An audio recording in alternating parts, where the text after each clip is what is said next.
Good afternoon.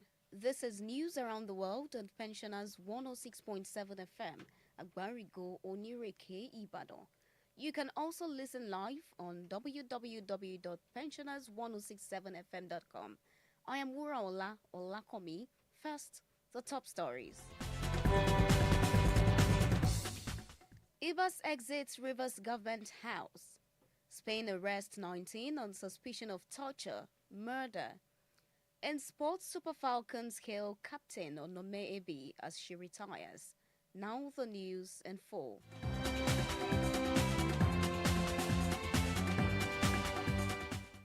The curtain has fallen on the 6 months emergency administration in Rivers State as the outgoing administrator, retired Vice Admiral Ibok Ete Ibas, performed his last official duty before formally bowing out of office.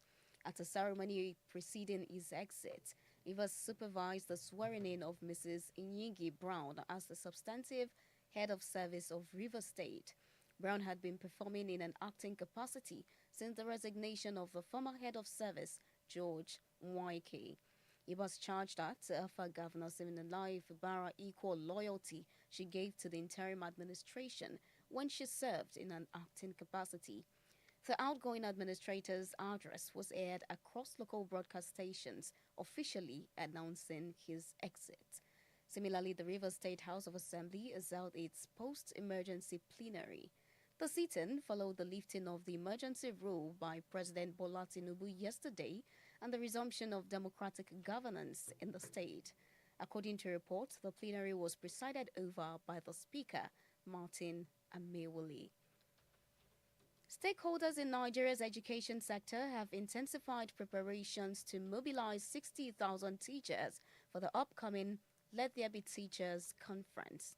This was made known in a statement by General Secretary of the National Association of Proprietors of Private Schools, Mr. Louis Armstrong.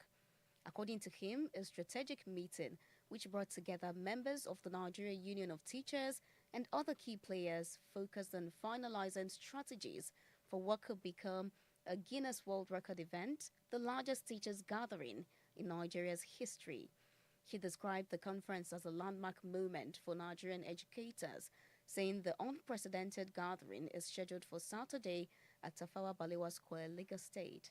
Mr. Armstrong said it will also foster partnership across states and strengthen teacher training programs aimed at improving learning outcomes for millions of Nigerian students. Meanwhile, the Lagos State Police Command has launched an investigation into a viral video allegedly showing students of a school engaged in smoking, drinking, and dancing inside their hostel. The disturbing footage, which reportedly originated in April but resurfaced online recently, has drawn public outrage and condemnation from parents and education stakeholders. In a response, the Commissioner of Police, Lagos State Command, CP Olondare Jimo, directed the State Criminal Investigation Department, SCID, Banti, to take over the case from the Ejigbo Police Division, which had earlier invited the school principal for questioning. While investigation is ongoing, the police command has urged school authorities, parents, and guardians to intensify efforts in properly guiding their wards, stressing the need to instill discipline, moral values, and responsible conduct in students. President Bola Tinubu has expressed deep condolences to the families of those who lost their lives in Tuesday's fire outbreak at the Afriland building on Broad Street, Lagos Island. In a statement released by Special Advisor on Information and Strategy, Bayo Ononuga, the president also extended sympathy to the Federal Inland Revenue Service, FIRS, United Bank for Africa, UBA PLC, and Afriland Properties Limited, all of whom were affected by the tragic incident. President Tinubu described the loss of lives as painful and prayed for the speedy recovery of those who sustained injuries and are currently receiving medical attention. The president commended the timely intervention of emergency responders, including the Federal Fire Service, health workers, and concerned citizens who played vital roles in the evacuation and rescue operations. While urging organizations and individuals to prioritize safety measures, President Tinubu emphasized the importance of vigilance and regular training to reduce the risk of such disasters in the future. This is news around the world on Pensioners 106.7 FM. Now to other stories.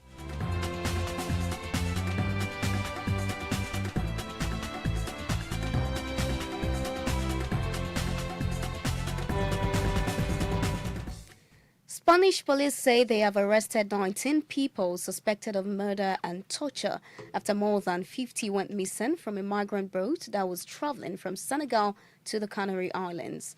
Police suspect some of the victims were accused of being witches after several incidents during the journey, including engine failure, bad weather, and food shortages. The Spanish National Police said the wooden vessel was rescued south of Gran Canaria on the 24th of last month with 248 survivors on board. The police said it believed about 300 people were originally on the boat and that some had been thrown overboard. United States President Donald Trump is preparing to meet United Kingdom Prime Minister Keir Starmer at his country estate as the state visits shifts from royal pageantry to political talks. According to reports, the leaders will hold a joint news conference. At the state banquet last night, President Trump had told gathered royals that the second state visit was one of the highest honors of his life, while the king praised the president's personal commitment to finding solutions to some of the world's most intractable conflicts. France President Emmanuel Macron and his wife Brigitte are planning to present photographic and scientific evidence to a U.S. court to prove Mrs. Macron is a woman. Speaking in an interview, the Macron's lawyer in the case, Tom Clare, said Mrs. Macron had found the claims incredibly upsetting and they were a distraction to the French president. Mr. Clare said the French president and Mrs. Macron will present the documentation in a defamation suit they have taken against the right-wing influencer Candace Owens after she promoted a belief that Brigitte Macron was born male.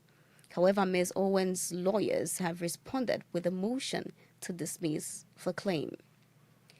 In business news, the European Commission has unveiled plans to restrict trade with Israel and impose sanctions on extremist ministers in its government, which, if adopted, would be the EU's toughest response to the war in Gaza.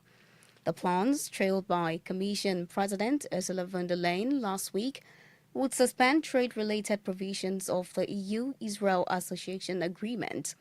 This would strip Israeli goods of privileged access to European markets, with tariffs imposed on billions of euros of export, particularly agricultural produce like dates and citrus fruit.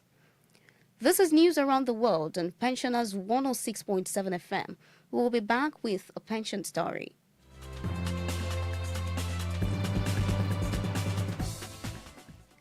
Retirees under the aegis of the Nigerian Union of Pensioners, NUP First Bank of Nigeria branch, Ibadan, have staged a peaceful protest at the Southwest Regional Office of First Bank in Dugbe, Ibadan, to press for an increase in their pensions. The demonstrators told newsmen their pension had not been reviewed for 20 years and described their situation as the result of desperation and decades of injustice.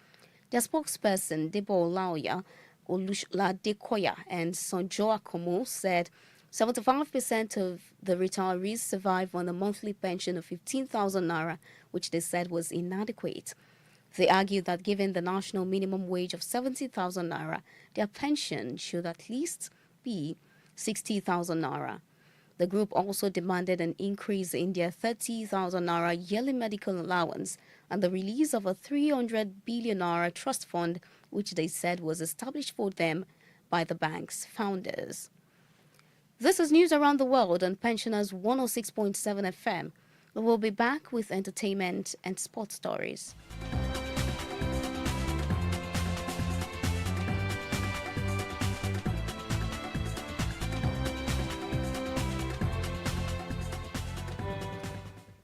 In entertainment, her American rapper Cardi B has announced she's expecting her fourth child in an exclusive interview with newsmen. This is the rapper's first child with her boyfriend, Stefan Diggs.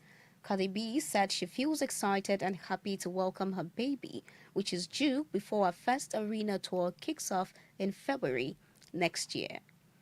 In the world of sports, the Super Falcons have hailed Captain Onome Ebi for a remarkable contribution to Nigeria women's football following her retirement from professional football.